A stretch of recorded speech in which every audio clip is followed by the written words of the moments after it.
So Jake, I wanna learn about you. I want to know Yeah. what got you into music and your singing and your first forays into performing, and I want to talk about all of that. So That would, yeah, looking forward to do that. Yeah, it's my whole journey into music started off that my mom, she got me when she was very young. I don't remember if she was 18 or 19 or whatever, but the first couple of years I grew up with my grandma, okay, and my mom had like, yeah, she has like nine siblings, but four of them were like maybe 8 to 10 years older than I was. mm, My grandma had like one new kid every year for 10 years. Productive grandma. right, Um, but so my uncles, they were 10 years older than I was. So when I was like 3, 4, already there, and they were also massive record collectors. So they played metal music all the time when I was young. mm, So my first favorite band was Halloween when I was like 5, 6. okay, Um, so that's where my love for like metal music started, and my uncles also somewhat became like my big brothers. So I really looked up to them, and like they collected records. I started to become a record collector, which then later in life brought me into like work in a when we still had them record store. mm, And the only reason why I worked in a record store was so that I could get the albums either for free or cheaper. sure, absolutely, but but I never really wanted to become like a musician at that age. I was a hockey player, so I focused my whole youth and up till like 17, 18 years old to become a professional hockey player. I hurt myself, and my first thought when I realized I could not play hockey anymore was, what else can I do that is not a quote unquote real job? yeah, So I looked at my record collection and I was like, Rockstar, that seems to be a nice job. absolutely, man, great choice. And and obviously it wasn't that simple, but I started my first band like when I was 16 or something like that, just for fun. And that journey started with a friend of mine saying that they needed a singer for their band.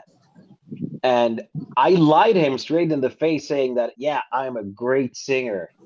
Pick me, like, and I came to rehearsal room, and this was like 90 something.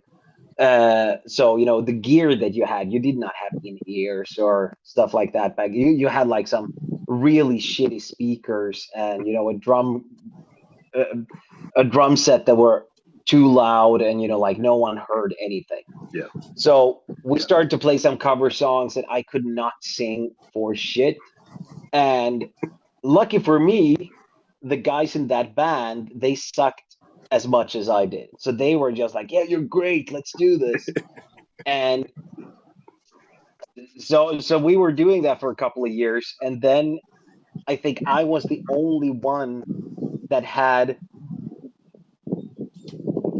the thought in my head that like, I'm not doing this because it's fun anymore. I do this because this is what I want to do. So I'm from a really small town, like 20,000 people, mm, and I realized that if I'm gonna have any chance of making it into this industry, I need to move to a bigger city. So the closest one was Gothenburg, and Gothenburg is put on the map by In Flames and Hammerfall and all these bands.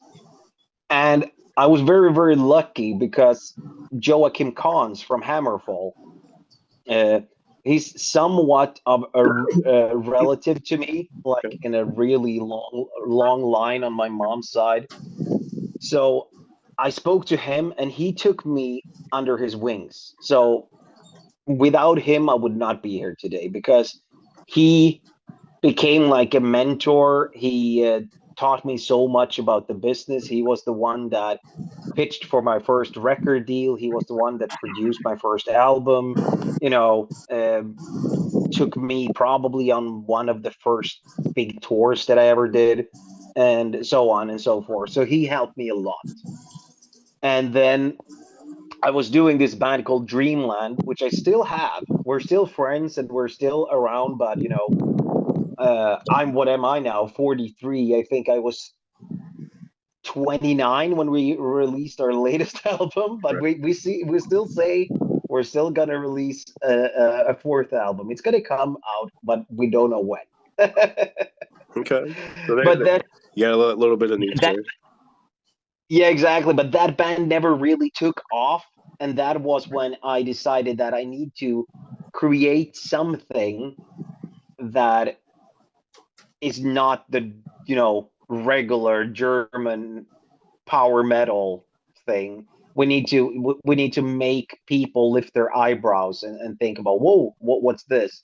So that's when I teamed up with Olaf, and he had the same idea. Hmm. Um, and the funny thing with that story is actually that um, Olaf played in a band called Dragonland, and I played in a band called the Dreamland, and we had the rehearsal room. Either we had it next to each other, or we actually shared the same one. I don't remember, but we didn't know each other, and we met for the first time, like through common friends at a bar, and then we became best friends, and we hang out for a couple of years before we realized that I have this idea. Oh, I also have this idea, and we started Amaranth, and that was when my musical career, took off for real, so to say. So when did you feel like Amaranth was really making it? Like when you were like, okay, now my dream is actually becoming a reality, kind of thing. It went so fast. I mean, like like nowadays, it's rare to hear about band that is like breaking it overnight. But lately, we've seen bands like Sleep Token and stuff like that. They come up from nowhere, and all of a sudden, like they sell out arenas. And they took it. Bands like they take it even further than what we did with Amaranth. But let me tell you this: one of our absolute first show with Amaranth was at like this city festival. Think about Groundhog Day, the movie. You remember that one? Oh, yeah. Yeah. Think about that square, but you have probably 40 people at that square, and you play from like some truck or something like that. Like the smallest thing. That was one of our first show. Yeah. After we came down from the stage, if you want to call it a stage, our manager said that during your show, I got a call from Japan. You're gonna play Loud Part. So, Okay. 6 months after that, we went to Japan and we played in front of like 20,000 people, big production, blah blah blah. We had no fucking clue what we were doing. And from that moment on, everything just happened. Yeah. So it was crazy. So I to answer your question, I must say that I probably knew 6 months after the first album was released that we made it. Yeah. Made It was the still right choice. it was still a lot of work. It was still a lot of work that we needed to put in. But as a musician, one of the first goals in your career when you know that you made it is when you're because like I also co-managed the band and at many point in the band's career I also was the manager and booker for the band and like the main person. And when you realize that I don't have to email anyone, I don't have to call anyone, I don't have to beg for favors anymore because people are calling me, Yeah. then you know that okay, I'm on the right side of the fence Yeah. now. And that was a really relieving feeling when that started to happen. Mm-hmm. Um, where did the three vocalist idea come from? Was that like a I remember. organic thing, or?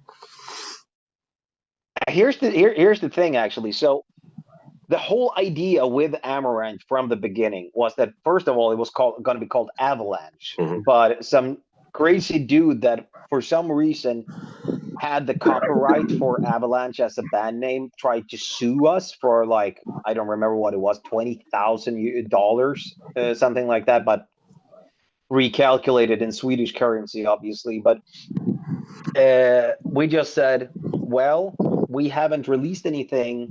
We have one demo up on MySpace at the time, so we just decided we'd change the name. But the whole idea about the band was that me and Olaf, as I told you before, we needed to find a way to break through the barriers. We needed to make something that people would, think was, oh, this is cool, and we needed help. So our idea was that we were going to start some kind of all-star project where me and Olaf wrote the songs, but we invited people from the Gothenburg metal scene. So there's actually demos of Leave Everything Behind, where Peter Evers from In Flames plays bass and Richard Sander from Evergrey plays keyboard.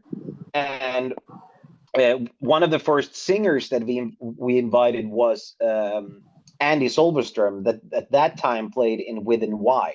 Mm-hmm. So he was growling on the first demo. And then we were doing a lot of demos and we were doing a lot of things. And then at one point we were just saying, let's form a band instead. And at one point, maybe the band would have been like the whole process would have been there, maybe a year would have passed by. Mm-hmm. Then Elise had sung guest vocals for both Dreamland and Dragonland. So there was Olaf that said that, shall we try her on a song? So we did. And then all of a sudden we had this three singer concept. And we're like, no one has ever done that before. Yeah.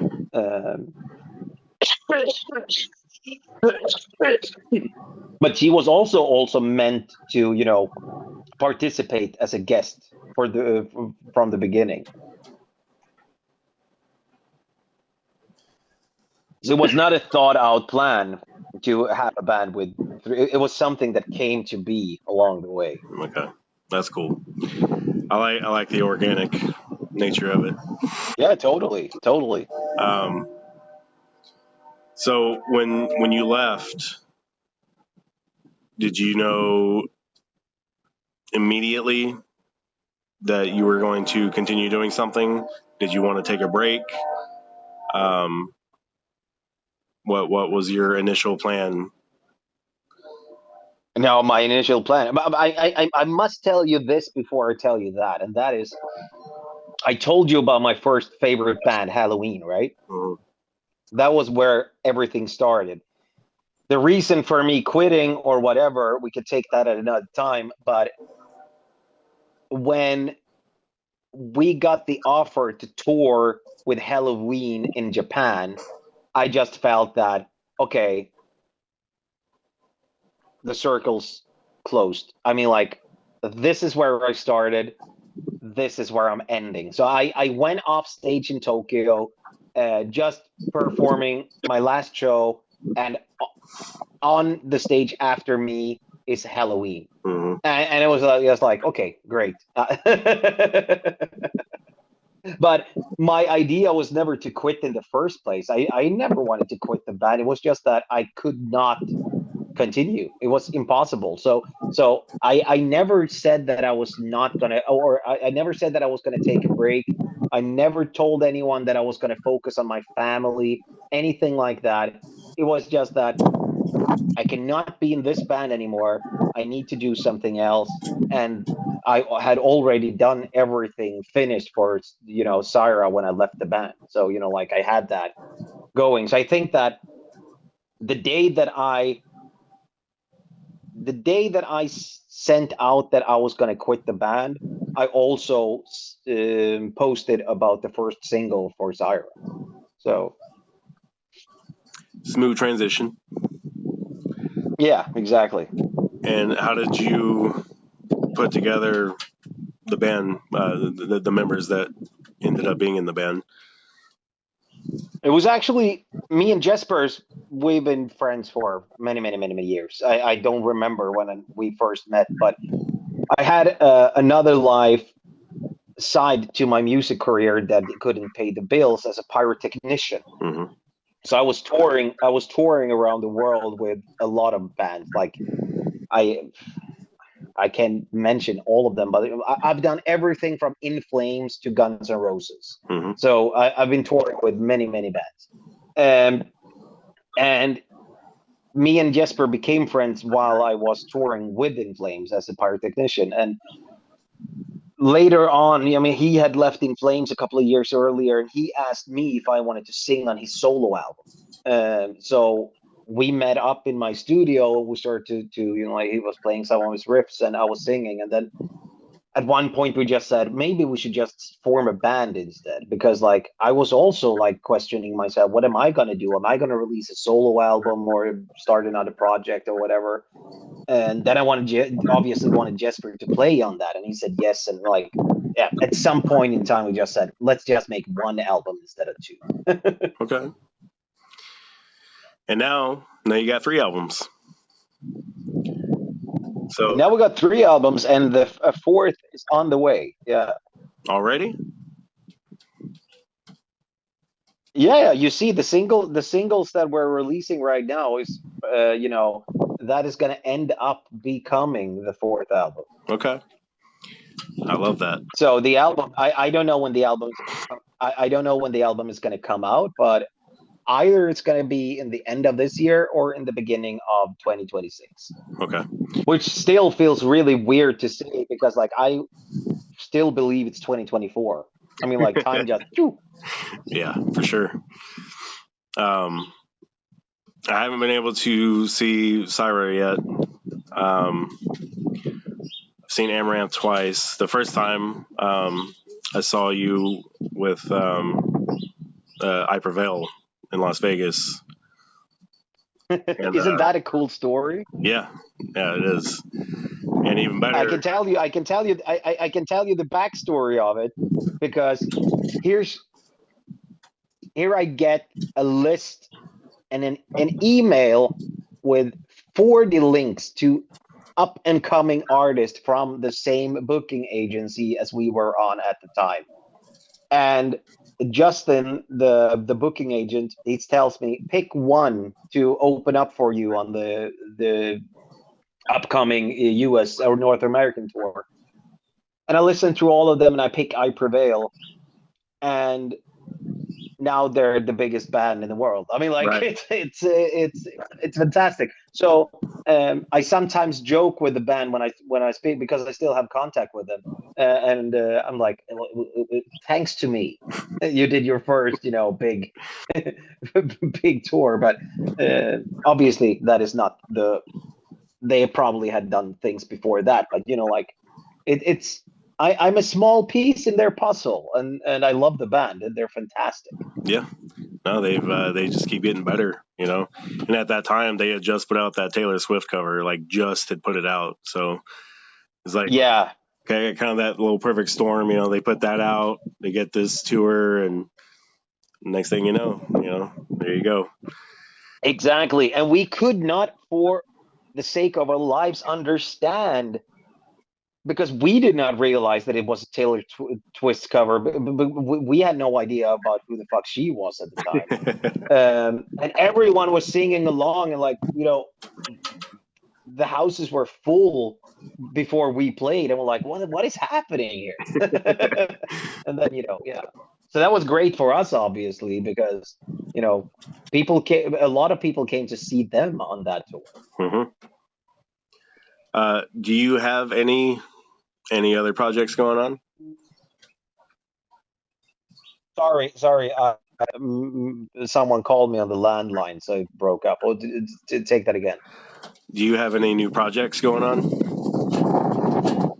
I have a lot of projects going on all the fucking time. So here's the thing with me. I mean, like I'm the guy that never sleeps, right? So uh, right before the pandemic, I decided to finally start focusing on my acting career because I've always wanted to act. I've done a lot of smaller things. I got one bigger role in a Swedish movie that unfortunately hasn't been released yet. It was shot like 2018, I think. Mm-hmm.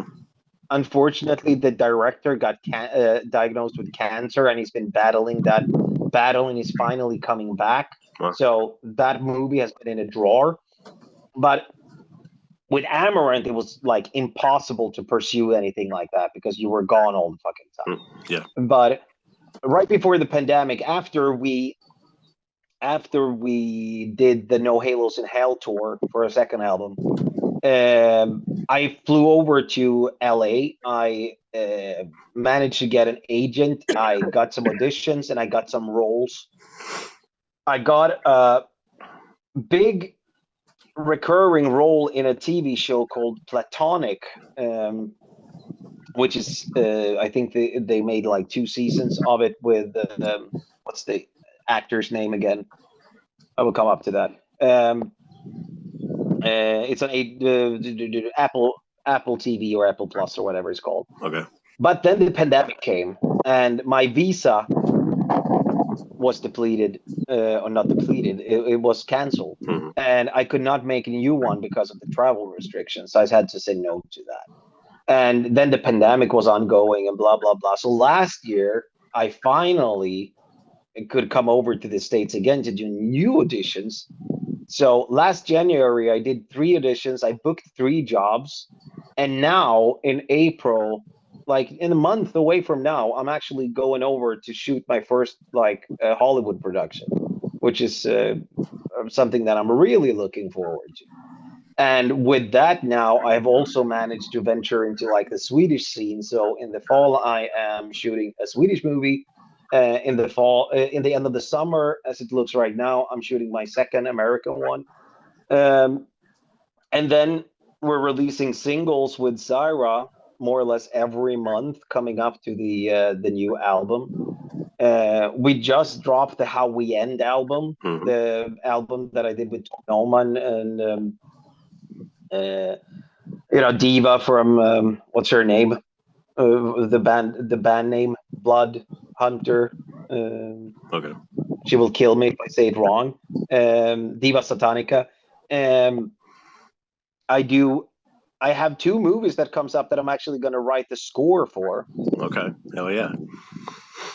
So, and then I'm also running this management company where I have a band called The Day We Left Earth that you need to check out because they're fantastic. And I also have some other artists there. So I'm like, when it comes to projects, Keep busy. I don't have to.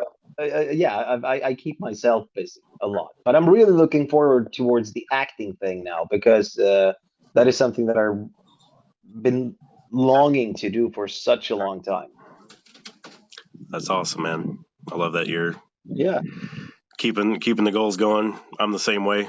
yeah. Oh no, yeah, and I should also mention that since the pandemic, I've actually released 2 albums called Keys that has probably flown over everyone's heads, but it's a really funny project that I have together with the American songwriter Mark Mangold. Mark Mangold, he used to play in Touch and Drive She Said, and he has also written tons of songs for Cher and Michael Bolton and stuff like that. And it's a proggy adventure where it's just me and him, and all the music is played on keyboards. Okay. Is there any vocals on it, or is it just? Yeah. The music is made by keyboard. So drums is on keyboard, guitars is on keyboard, Okay. bass is on keyboard, keyboards is played by keyboards or on keyboards, and then I sing on it. Oh yeah. Is there? That's why it's called Keys. Is there any cover songs that you would love to do? I've made a couple of the songs that I really want to do. If you check my YouTube, I've done some of the songs from The Greatest Showman, for example. Hmm. I love that. I recently actually recorded an old Skid Row song just for fun that I might release one day. Covers should be. Oh, I also released on my TikTok exclusively the other day. I put one of Joey Tempest's solo songs up, called "For My Country," which is a fantastic song, and that first solo album of his is just amazing. Hmm. I love that. I don't know if you heard it, but if you haven't, then everyone else check it out because it's an amazing album. But a cover song that I mean, like, I would love to cover something by Queensryche or something like that, but it's such holy ground that, like, if you I mean, like, you should not touch things that are already made to perfection. I mean, like, it's no, just leave. But I would love to do something like that. The thing that I like with covers is that when you do them in a new way, when you put your own interpretation on them, Hmm. but it mostly works with songs that are not that known. I mean, like In Flames, back in the days, they used to do. I mean, like they did Everything Counts, for example, um, and turned that into like a mass metal hit.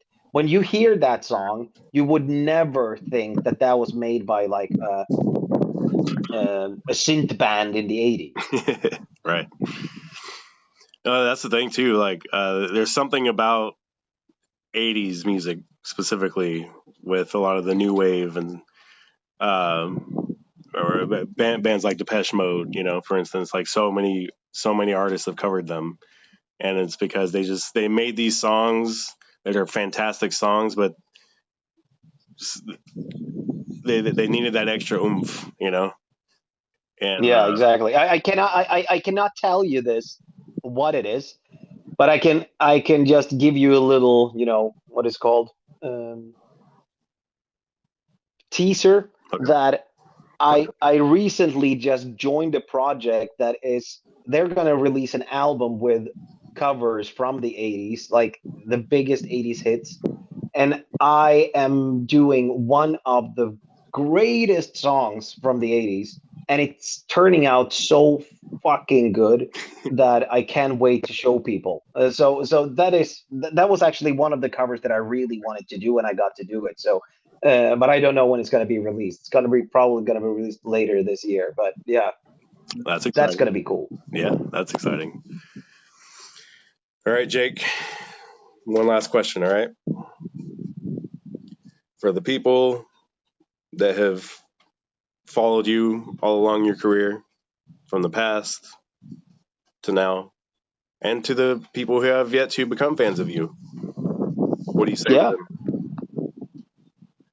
Yeah, first of all, everyone that has supported me throughout my journey. I mean, like the ones that I mean, like, I still have a lot of fans that I connect with, monthly or several times a year, or like meet at shows, and they travel all over the world. I mean, like, I'm extremely, eternally grateful for you always having my back and always supporting me. And when it comes to new fans, I mean, like, there's obviously a lot of people that has never heard of me out there. I mean, like, take 5 minutes, check my social medias, YouTube page, whatever. Check out Amaranth and Cyhra and Dreamland and all that. If you like, melodic metal music with choruses that sticks to your brain, like, I'm probably the guy you're searching for. If you want some new music that you need to listen to. And I back that statement because I've also been a fan for a long time. So Thank you. I really appreciate you, Jake. I'm glad that we were able to make this work and reschedule. And for anyone that hasn't heard the latest album, you definitely need to listen to that.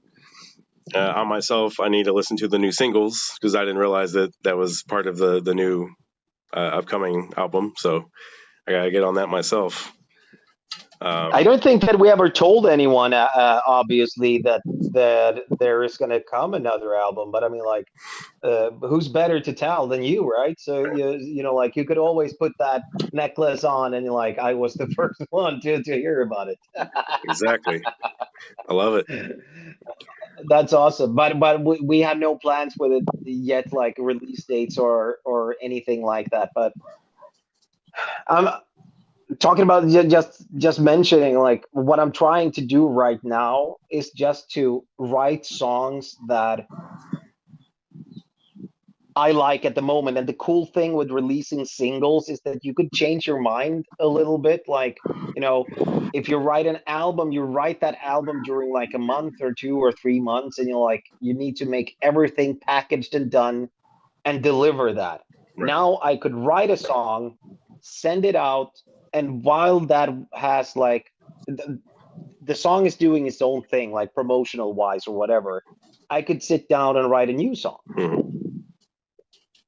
So it gives me a little bit more freedom and, you know, like time to try out things. And, you know, like maybe you hear a song on the radio or, you know, you get inspired by something like, oh, I haven't thought about that, which you never could do when you're like locked into a studio, like, you know, pushing yourself to make 10 songs. Right. It's a smart business model, especially nowadays. I don't know if I like it or not in the long run, because like, but the reason why everyone is doing this nowadays is because people's, first of all, attention span has changed. I mean, like kids today, if a song is 15 seconds, it's too long.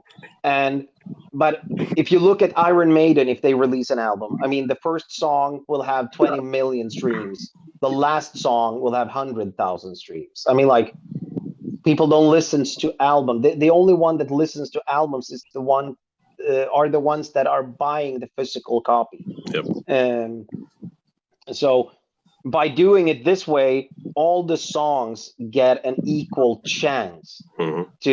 to be heard. For sure. Jake, thank Yes, you, thank you, it thank you was so much. really nice talking to you. I appreciate you a lot, man, and I look forward to everything that you do, especially the acting stuff. I want to see that. Yeah, awesome. Yeah, it's going to be fantastic to show the world. Badass, man. Thank you, sir. Yeah, and you take care about everything. Will do. Awesome. Bye. See you, man.